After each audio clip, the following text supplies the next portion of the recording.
Shalom, shalom. First and foremost, I want to give all praise, honor, and glory to Yahweh, Ba'ashem Yahushai, Ba'ashem Kakwadash.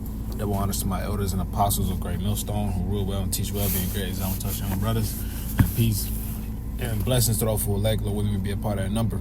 All right, I'm the brother Kadar from the Demon Baptist of Chicago, coming back with another video. It's going to be entitled Faith Like Abraham.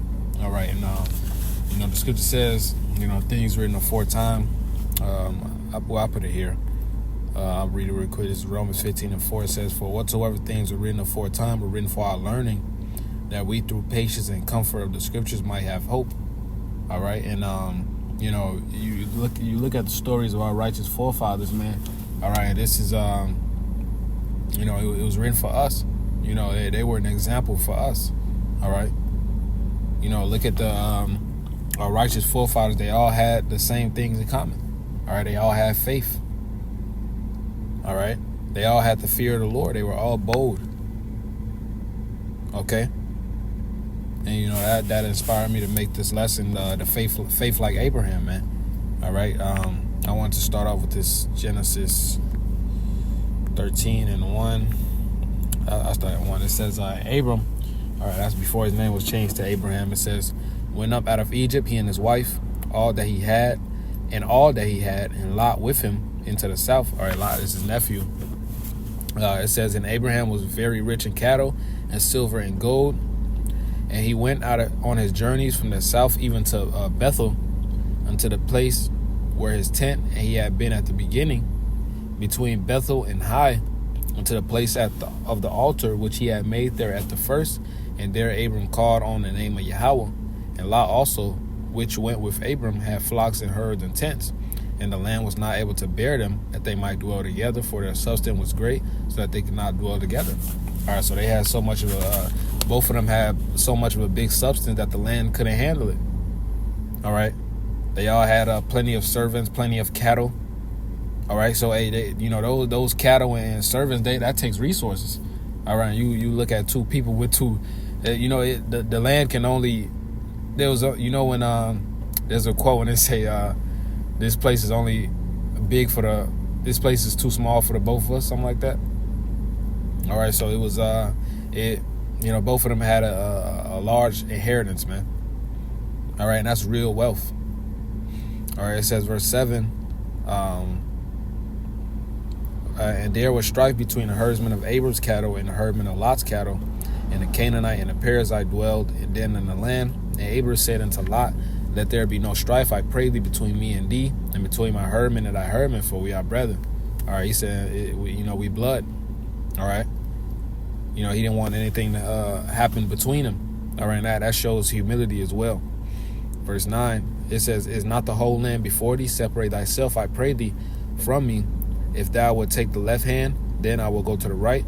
Or if thou depart to the right hand, then I will go to the left. All right, so Abraham, he ain't even know where he was going.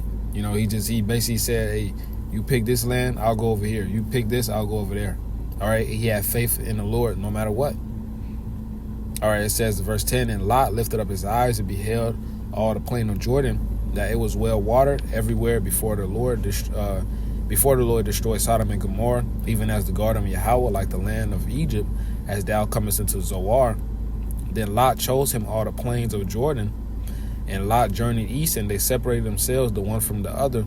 Abraham dwelt in the land of Canaan, and Lot dwelt in the cities of the plain, and pitched his tent towards Sodom. All right, then you have the whole thing with Sodom and Gomorrah, which happened. All right, and it said, verse 12, Abraham dwelt in the land of Canaan, and Lot dwelt in the cities of the plain and pitched his tent towards Sodom. All right, so Abraham dwelt in the land of Canaan, man. All right, in which later on, all right, the Lord will use Joshua to conquer those lands. All right, so he was already led. He had faith that no matter where he went, the Lord was going to be with him, and the Lord led him to the promised land, man. All right, that takes faith. All right, I'm gonna start at Genesis 17:1. It says, when Abram was 90 years old, Yahweh appeared unto Abram and said unto him, I am the almighty power. Walk before me, and be thou perfect. And I will make my covenant between me and thee, and will multiply thee exceedingly. And Abraham fell on his face, and the Most High talked to him, saying, As for me, behold, my covenant is with thee, and thou shalt be a father of many nations. Neither shall thy name be no more called Abram, but thy name shall be Abraham, for a father of many nations have I made thee. All right, that's what Abraham means, father of many nations. It says, verse 6, And I will make thee exceedingly fruitful, and I will make nations out of thee, and kings shall come out of thee. And I will establish my covenant between me and thee, and thy seed after thee in the generations, for an everlasting covenant, to be a power unto thee and to thy seed after thee. And I will give unto thee and to thy seed after thee the land wherein thou art a stranger, all the land of Canaan, for an everlasting possession, and I will be their power. All right, it's a people before it's a place. All right, so the Canaanites will dwell in there, so it's the land of Canaan. All right, but like I said, the Lord used Joshua and Caleb, all right, and the rest of the faithful men to drive those Canaanites out the land, giving it to the Israelites. All right, therefore being the land of Israel, man. All right. So the Lord led Abraham to that promised land. All right, and that took faith. All right. This is Hebrews 11:6. Really, yeah, I'm gonna start at 6. It says, but without faith, it is impossible to please him. All right, that's something that we always got to keep in mind. All right, because no matter what happens, the Lord is preparing us for the next level. All right. Certain things go on in your life, man. You just got to trust in the Lord. 1 Corinthians 10:13. All right, the Lord knows I can handle this. The Lord is preparing me for another level. The Lord is trying me. All right, purging me. All right, purging my flaws, man. All right, pray that the Lord direct your way in righteousness, man. All right, it says, For he that cometh to the Most High must believe that he is, and that he is a rewarder of them that diligently seek him. By faith Noah, being warned of the Most High, of things not seen as yet, moved with fear, right? So there was no, there was dew on the ground. That's how, the plants would absorb the water, and whatnot, but it wasn't actual rain coming down at that time. All right, so when the Most High started to make it rain, they were spooked. All right, so before that, nobody, they thought Noah was crazy. Rain, that ain't what? Water coming out the sky. All right. It says, by faith, Noah being warned of the Most High of things not seen. So he haven't even seen it yet, but he believed. It said he moved with fear, prepared an ark to the saving of his house. And that's what we doing right now spiritually. All right, getting that blood off our hands. It says, by which he condemned the world and became heir of righteousness, which is by faith. By faith, Abraham, when he was called to go out into the place which he should have after received for an inheritance, obeyed, and he went out, not knowing whether he went. By faith, he sojourned in the land of promise, as in a strange country, dwelling in the tabernacles with Isaac and Jacob, the heirs with him of the same promise. All right. And let's get this. Let's get this in NIV. Where is it? Just to prove my point, is Hebrews 11:8 in the NIV. It says, by faith Abraham, when he called to go to a place where he would later receive as his inheritance, obeyed and went, even though he did not know where he was going. So he had faith through it all, man. All right. That was the faith. All right, this is Proverbs 3:5. It says, trust in the Lord with all thine heart, and lean not unto thy own understanding. All right, so we got to constantly trust in the Lord. All right, it says, lean not into your own understanding, man. It says, in all thy ways acknowledge him, and he shall direct thy paths. All right. It's to back that up, Sirach 37:15. It says, and above all this, pray to the Most High, that he will direct thy way in truth. All right, so we gotta constantly beg the Most High to have his mercy on us, man, to continue to use us as vessels of righteousness, man. All right, because everyone has a role to play. We just grateful that we are on the good side. All right, because we got the best job in the world. Okay.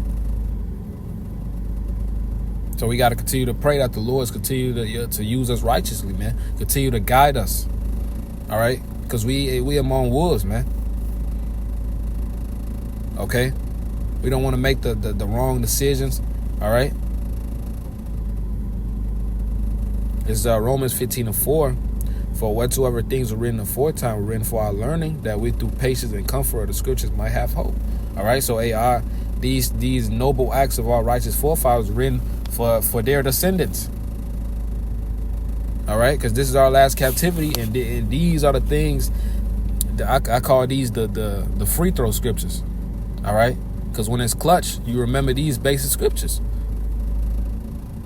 All right. Hey, you know, because when all hell break loose, we won't have these phones. We won't have the Bible, man. All right, it's gonna be in our mind. All right, remembering these scriptures. All right, of course the Lord gonna, deal, but this is why, this is that grace period, getting ourselves ready, man. All right, that I say it all the time, the spiritual boot camp. All right, the Lord is preparing us for that hour of temptation. All right, and that's one of the reasons, all right, why we're going through all the shit that we need to go through. All right, this is so we can stand strong in that day, man. All right, and the elect is not gonna fold. All right, Lord willing, we be of that number. That's what we fighting to be. All right, it says in 1 Maccabees 2:51, call to remembrance what acts our fathers did in their time, so shall you receive great honor and everlasting name. Right, so Judah, the father of Judas Maccabees, was he was, whenever even Judas Maccabees, all right, whenever Israel will go to war, he would constantly name off the righteous acts of our forefathers when the Lord delivered them, man. To fire them up, to boost their faith. All right. Hey, because that's what you got to do before a fight, man. All right. You gotta believe that you already won. All right. The Lord wants us to believe, man. All right, the power of heaven and earth, man. Okay, so Lord willing, this be an edifying video. All right, I want to give all praise, honor, and glory to Yahweh, Ba'ashem, Yahushai, Ba'ashem, Kakodash. That will honor to the apostle, elders, great millstone. Peace and blessed for elect. Lord willing, we be a part of that number. Shalom, Akwam, Yasharala.